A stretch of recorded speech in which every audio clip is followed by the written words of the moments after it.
बिस्मिल्लाहिर्रहमानिर्रहीम। मैं हूं Mohammad Bilal Iftikhar Khan, strategic analysis group के एक नए तजिए के साथ।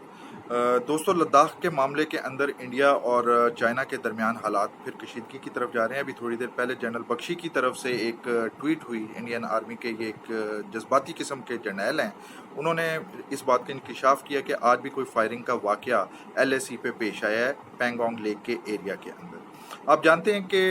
अप्रैल से शुरू होने वाली ये कशीदगी जो है, इसके अंदर इंतहा जून के अंदर आई, जब इंडिया के 20 फौजी बशमूल एक फुल कर्नल के मारे गए,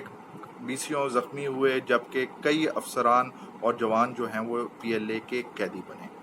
आप जानते हैं कि पिछले साल के जो 5 अगस्त को इंडिया ने कदम उठाया, उसने जहाँ पे कश्मीरी और पाकिस्तानी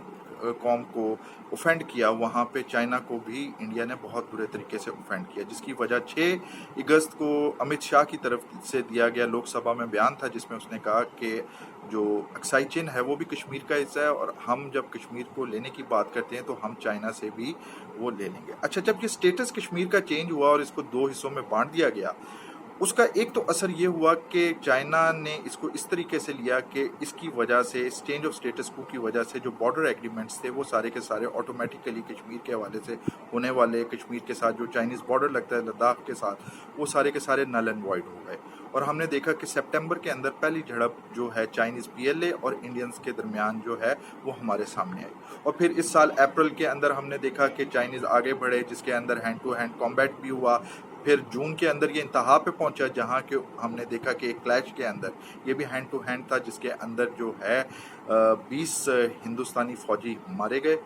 उसके अलावा 20 ज़ख्मी हुए और 20 जो है गिरफ्तार हुए, जिसमें इंडियन आर्मी के ऑफिसर्स भी शामिल थे, कर्नल रैंक के, कप्तान और मेजर रैंक के, जो चाइनीज़ ने POW के बाद में as a gesture of goodwill उनको रिहा कर दिया गया। अभी दोबारा हालात कशीदा होते हुए नज़र आ रहे हैं। उसकी एक वजह तो ये है कि सर्दियाँ का महीना जो है वो सर पे है। मैं इससे पहले भी कुछ वीडियोस के अंदर ये कह चुका हूँ कि अगर इंडिया ने कोई एक्शन लेना है तो अब 1-1.5-2 हफ्ते ही रह गए हैं, जिसके अंदर ले सकता है, वरना फिर जैसे अक्टूबर का महीना आएगा तो सर्दियाँ शुरू हो जाएंगी और यहाँ पे सर्दी जो है वो -20 डिग्री और उससे ज़्यादा हो जाएगी। इंडिया का जो सबसे बड़ा डिसएडवांटेज है वो ये है कि एरिया ऑफ कांटेक्ट, जहाँ पे ये PLA के साथ कांटेक्ट में कर रहे हैं, और जो इनकी बेस है उसके दरमियान में तकरीबन 80 किलोमीटर का फासला है। और इंडिया, क्योंकि चाइना की तरफ से हमेशा पीस का गेस्चर आया, 62 के बाद चाइना ने कोई जंग नहीं लड़ी, इंडियंस ने इस वजह से इस एरिया के ऊपर इतनी तवज्जो नहीं दी और यहाँ पे किसी किस्म का इंफ्रास्ट्रक्चर नहीं बनाया। अच्छा, जब मैं बार बार कहता हूँ कि चाइना पीस की तरफ जाना ज़्यादा पसंद करता है, तो उसकी मैं एक आपको छोटी सी मिसाल देता हूँ कि 62 के बाद कभी भी इंडिया और चाइना की जंग नहीं हुई, जबकि दूसरी तरफ हमने ये देखा कि कई इलाके जिन पे चाइनीज़ क्लेम है ट्रेडिशनली, जिसके अंदर एक सिक्किम का भी इलाका है और अरुणाचल की अभी बात हुई थी, वो भी चाइना कहता है कि हमने कभी नहीं माना, लेकिन चाइना ने कभी इनके तरफ एडवांस करने की कोशिश नहीं की। बल्कि हमने ये देखा कि चाइना ने इंडिया को ये इजाज़त दी कि आओ ट्रेड में हमारे साथ शामिल हो, हम आपको इजाज़त देते हैं कि आप सिक्किम के अंदर जो है एक ट्रेडिंग पोस्ट बना लो और वहाँ से आप करो। यानी कि ये एक बहुत बड़ी कंसेशन थी कि आप इलाके के अंदर बैठे हुए, हम इसकी रिस्पेक्ट करते हैं, आप हमारे साथ ट्रेड चलो। इसी तरीके से पिछले साल ये 5 अगस्त का जो वाक़या पेश आया, इस वक्त तक चाइना की ये कोशिश थी कि किसी तरीके से CPEC, जो इसका बड़ा मंसूबा है, OBOR यानी कि वन बेल्ट वन रोड, उसके अंदर इंडिया को शामिल कर लिया जाए, क्योंकि इसमें बांग्लादेश भी शामिल हो गया, इसमें नेपाल भी शामिल हो गया, इसके अंदर पाकिस्तान, श्रीलंका, खित्ते के तमाम ममालिक थे। और चाइना का ये ख्याल था कि अगर ट्रेड को हम बढ़ाएंगे, इकोनॉमिक एक्टिविटी को बढ़ाएंगे, उससे कॉन्फ्लिक्ट ख़त्म होंगे और ममालिक जो है कंस्ट्रक्शन की तरफ, कंस्ट्रक्टिव साइड पे आएंगे और बेहतरी की तरफ आएंगे। लेकिन इंडिया ने इस चीज़ को कबूल नहीं किया। एक मैं आपको बात बताता चलूं कि 2014 के अंदर BJP, जो नरेंद्र मोदी हैं, पहली दफ़ा जीत के आए और प्राइम मिनिस्टर बने। 2014 से लेके आज 2020 तक देख लें तो इस अरसे में इंडिया ने खोया ज़्यादा और पाया कुछ भी नहीं। इंडिया ने सबसे ज़्यादा इस चीज़ को खोया कि उसके जो दोस्त थे, जो उसके हमदर्द थे, वो आज इंडिया से दूर हो चुके हैं, जिसकी मिसाल ये कि खित्ते में इस वक्त इंडिया बिल्कुल अकेला है। बांग्लादेश भी BRI के अंदर है, नेपाल भी BRI के अंदर है, पाकिस्तान भी BRI के अंदर, और जो नीचे श्रीलंका है वो भी BRI के अंदर आ चुका है। तो जैसा कि मैंने कहा कि इंडिया जो है अकेला सिर्फ खित्ते में ही नहीं हुआ, बल्कि जो इंडिया का सबसे ट्रस्टेड अलाई था रशिया, आज हम देखते हैं कि वो भी इंडिया से दूर हो रहा है। اور جو چائنا کے ساتھ جو انڈیا کا کانفلکٹ لداخ پہ چل رہا ہے اس میں ہم دیکھ رہے ہیں کہ رشینز بالکل نیوٹرلٹی دکھا رہے ہیں، بلکہ حد یہاں تک ہے کہ جون میں جب Rajnath Singh Indian defence minister Russia گیا اور اس نے کہا کہ ہمیں جلد از جلد یہ ہتھیار دیے جائیں، S-400 دیے جائیں، تو رشیا نے انکار کر دیا، انہوں نے کہا 2021 سے پہلے یہ پاسبل نہیں ہے۔ کیوں؟ کیونکہ رشیا یہ نہیں چاہتا تھا کہ چائنا اوفینڈ ہو، کیونکہ کوئی بھی ملک یہ نہیں چاہے گا کہ کسی ایکسٹریمسٹ کے ساتھ اس کو نتھی کیا جائے۔ اور جو انڈیا کا ایکسٹریمزم ہے آپ جانتے ہیں کہ صرف مسلمان ہی نہیں، اس وقت تمام مائنورٹیز جو ہیں وہ ہندو راج کے ہاتھوں ہاسٹیج بنی ہوئی ہیں اور دردناک طریقے سے ان کو ایکسپلائٹ کیا جا رہا ہے۔ اچھا، ان مائنورٹیز میں سکھ بھی ہیں، مسلم بھی ہیں، کرسچنز بھی ہیں، ان میں خود ہندو دلتس بھی ہیں جن کو بڑے بے دردی کے ساتھ مارا جا رہا ہے اور ان کو دبانے کی کوشش کی جا رہی ہے۔ اب میں دوبارہ آتا ہوں انٹرنیشنلی کیا ہو رہا ہے۔ ہم نے دیکھا کہ مودی صاحب خاص طور پہ جب دوسری طرف آئے تو انہوں نے ایڈوانسمنٹ کی امریکہ کی طرف۔ ہاؤڈی مودی کا جو ہے پچھلے سال جو ہے ایونٹ ہوا ہیوسٹن کے اندر، اس میں ہم نے دیکھا کہ ایک وہ جلسہ ٹائپ تھا جس کے اندر ٹرمپ صاحب کو بلا کے تقریر بھی کروائی گئی۔ اس کے بعد اب جب ٹرمپ یہاں پہ انڈیا کے دورے میں آیا تو جس طریقے کی اس کی کو ویلکم دی گئی وہ بذات خود ایک بے مثالی تھی، کبھی رشینز کے ساتھ اس طرح کی ٹریٹمنٹ نہیں، اور رشیا اس چیز کو دیکھ رہا تھا کیونکہ رشیا اور امریکہ کمپٹیٹر ہیں۔ پھر ہم نے دیکھا کہ انڈیا اس خوش فہمی میں کہ رشیا سے دیرینہ تعلقات ہیں تو رشیا شاید ہمارے بغیر نہیں رہ سکتا، تو انہوں نے یہ بھی کوشش کی کہ کسی طریقے سے رشیا کو کنونس کر کے چائنا کے خلاف انڈو پیسیفک اسٹریٹجی کے اندر حصہ بنا دیا جائے، جس کا ایک فائدہ تو یہ ہوگا کہ ایک اور بڑی پاور چائنا کے خلاف آ جائے گی، دوسرا ایک جو امپریشن خطے کے اندر ہے کہ جی انڈو پیسیفک بیسیکلی چائنا کے خلاف ہے اور اسے امریکہ کنٹرول کر رہا ہے، وہ بھی زائل ہو جائے گا۔ لیکن ہم نے دیکھا کہ اس 11 ستمبر کو جو چائنیز FM اور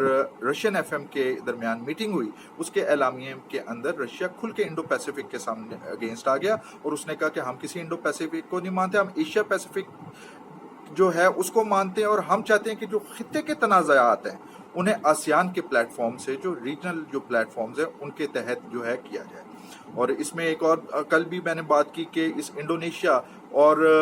جو ویتنام ہے وہ بہت بڑے جو ہیں رشین پارٹنرز ہیں، اور انڈیا کی خواہش یہ تھی کہ ان دو ممالک کو بھی انڈو پیسیفک میں لے کے آئے، لیکن جو 8 سے 10 کے درمیان سپٹمبر کے درمیان جو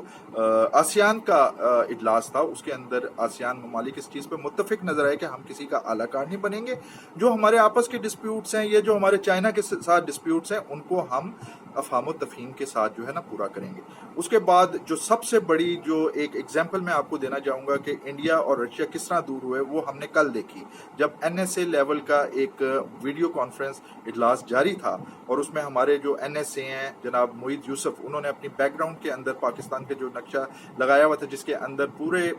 کشمیر کو پاکستان کا حصہ دکھایا، اس پہ انڈین NSA اجیت دوول نے بہت پروٹیسٹ کیا۔ لیکن ہم نے دیکھا کہ جو اس کانفرنس کے جو منعقد کرنے والے تھے انہوں نے پاکستان کا ساتھ دیا، جس کے اوپر فرسٹریٹ ہو کے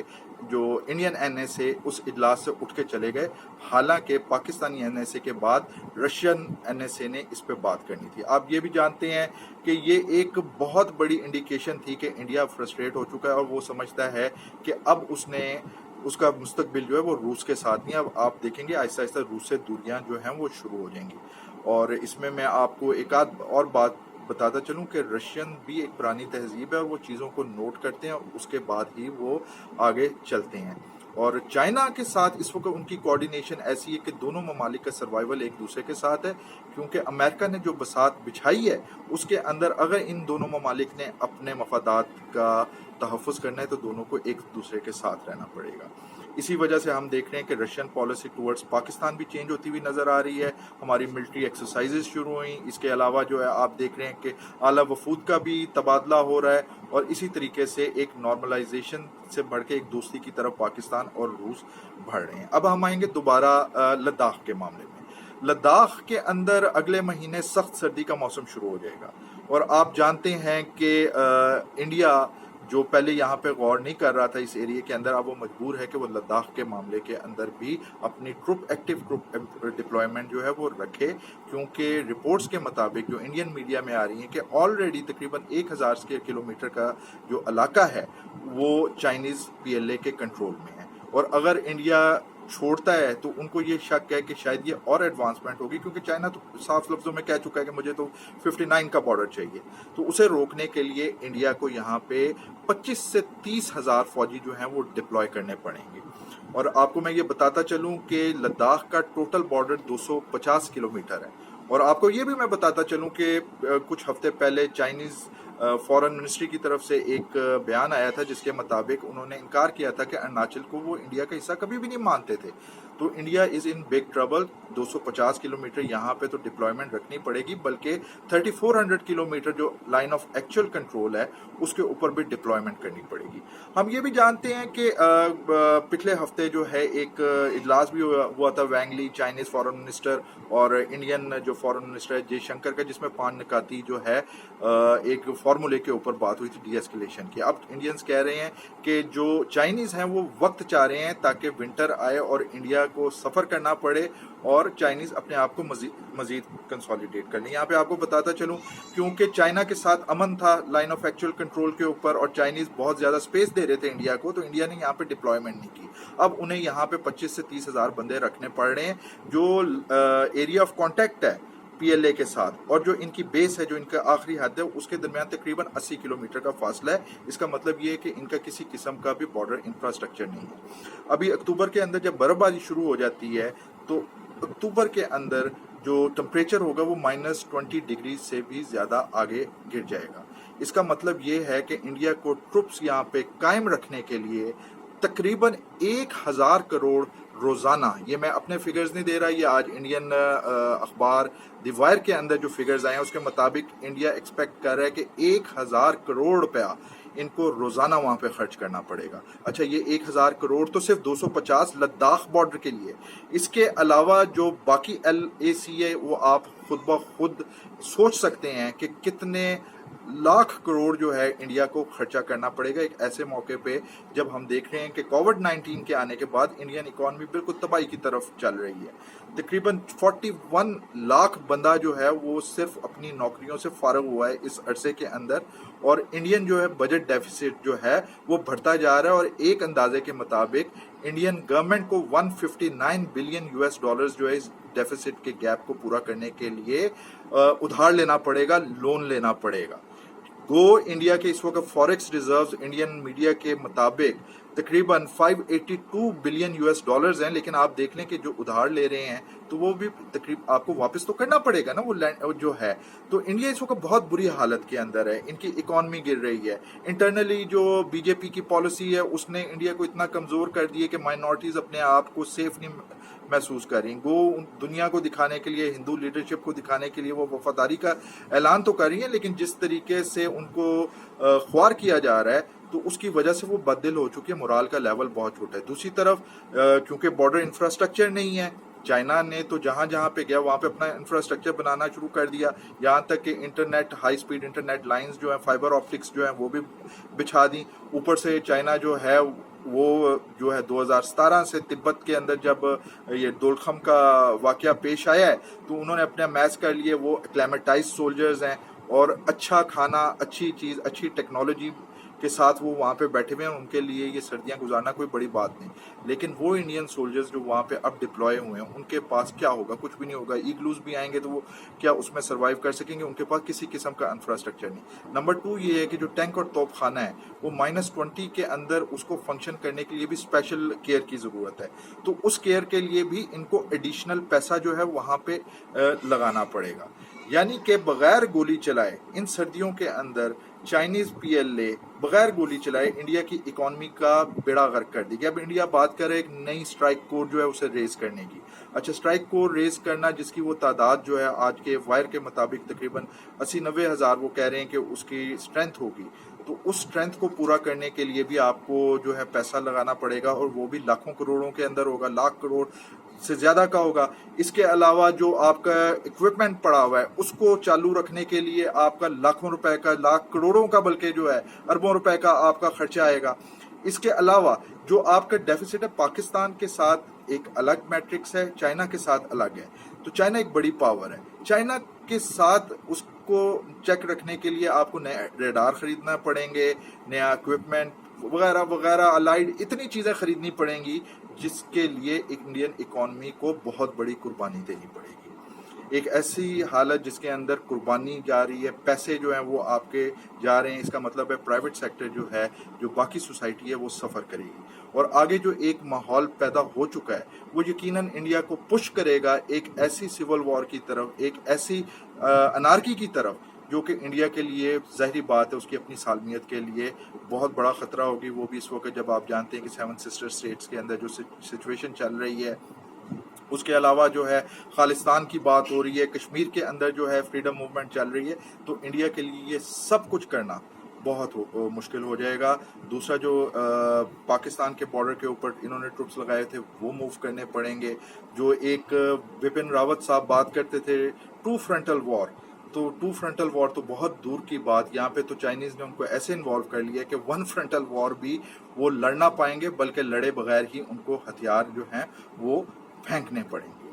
تو حالات تو بڑے عجیب جا رہے ہیں. اب چائنیز بات کر رہے ہیں لائن آف ایکچوئل کنٹرول کو ختم کر کے